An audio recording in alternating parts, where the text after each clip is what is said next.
Hey, what's up, guys? It's Toasted Tabletop Games, and particularly excited for today's episode because I've managed to get some more. I've got some Lorcana Rise of the Floodborn product. So I just got back from pre-release today at my LGS, actually, and I managed to win the raffle to get some product. So this is the opposite starter deck that I played with at the event. I'll kind of talk about the other one as I'm going through this. And I also have a booster box, which I'm gonna do. I'm gonna do here soon. I don't know which one of these is gonna come up first. Either this or the booster box is gonna come up first. But whatever the deal is, it's gonna happen. But yeah, so we're just gonna get into it.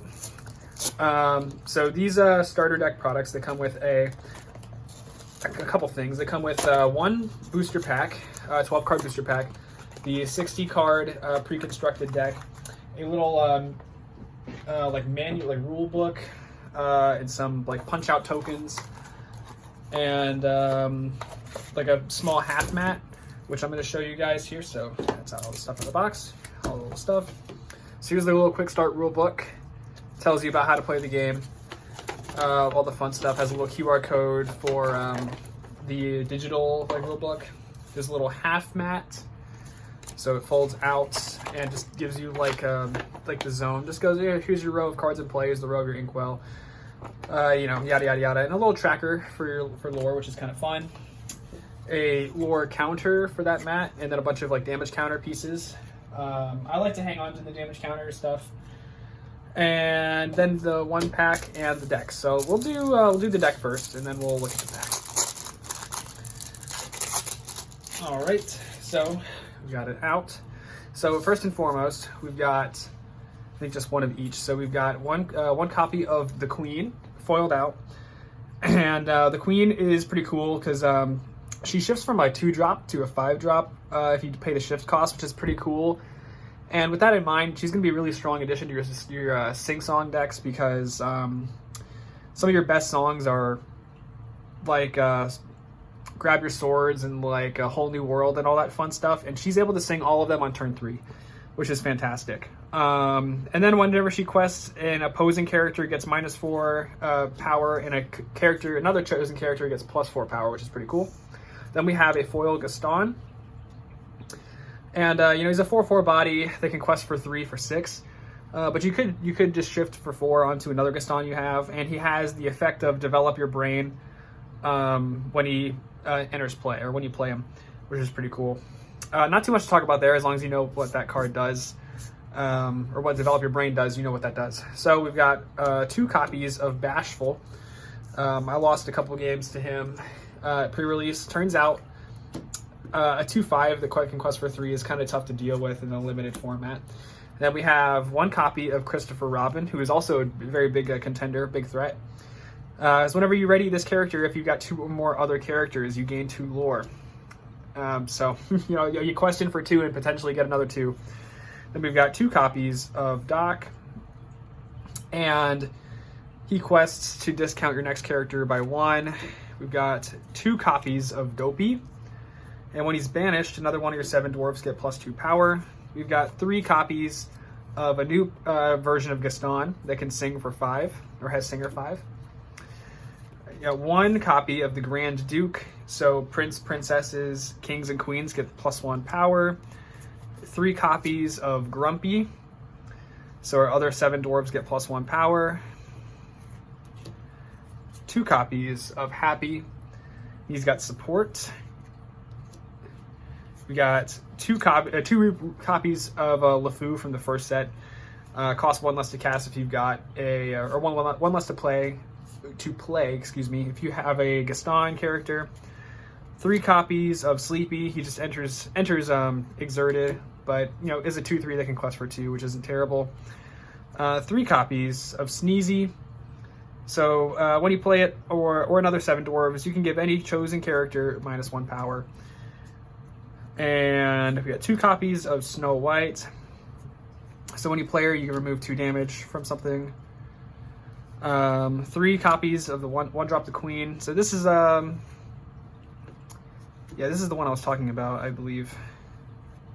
Yeah, so turn 2, potentially you got a turn 2 is actually nuts. I thought it cost 2 for some reason, but yeah, turn 2 you potentially have a 3/5 that can sing for 5, which is nuts. So we have a new song for Painting the Roses Red. So up to two characters get -1 power, and you draw a card.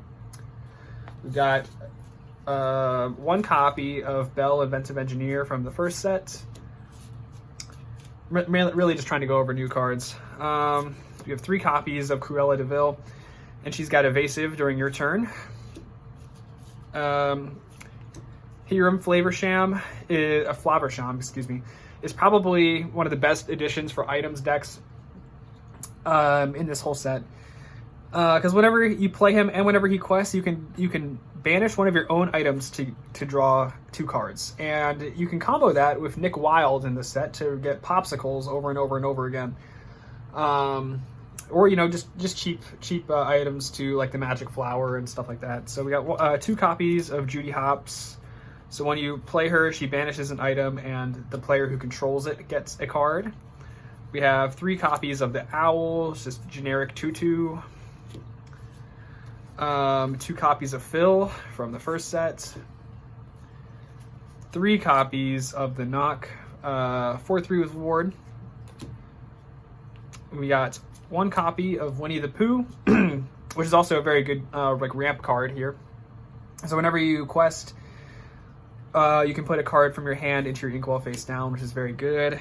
You got 2 copies of 4 Dozen Eggs.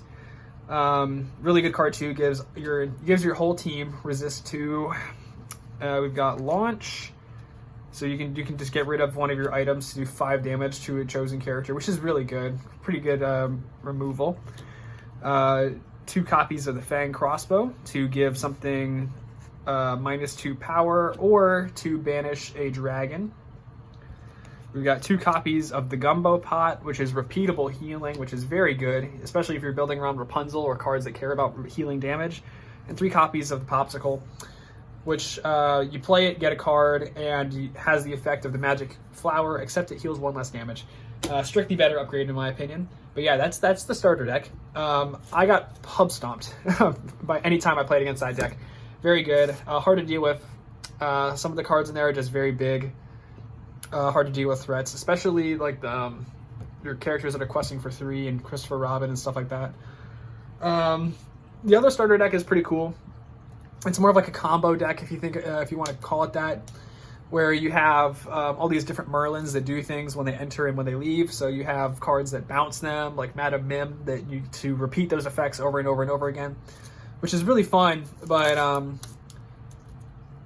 I don't know if I would say that it's better than this deck. I really liked the other deck, but it was really tough to deal with that deck, playing as the Steel Amethyst one. But yeah, we'll get into the pack, and then that'll be the video for today. So first we've got our little Minnie Mouse little collage, and then we've got Minnie Mouse, Panic, Nothing to Hide, Grumpy, I'm Stuck, the Magic Broom, Mother Gothel, Mouse Armor, Bounce, your first rare. It's Chief Bogo. This is a 2/4, and whenever you play a Floodborn character, we deal 1 damage to each opposing character, which is pretty cool. And we have the Queen. We have another copy of the Queen. We talked about her already, and we have a foil Hercules. And yeah, that's the whole video for today. So thanks for watching. Be sure to like and subscribe for more content like this. And as always, follow me on my socials at ToastyTabletopGames on pretty much anything. I'm sure you can find it. Whether or not I'm active on that is another question altogether.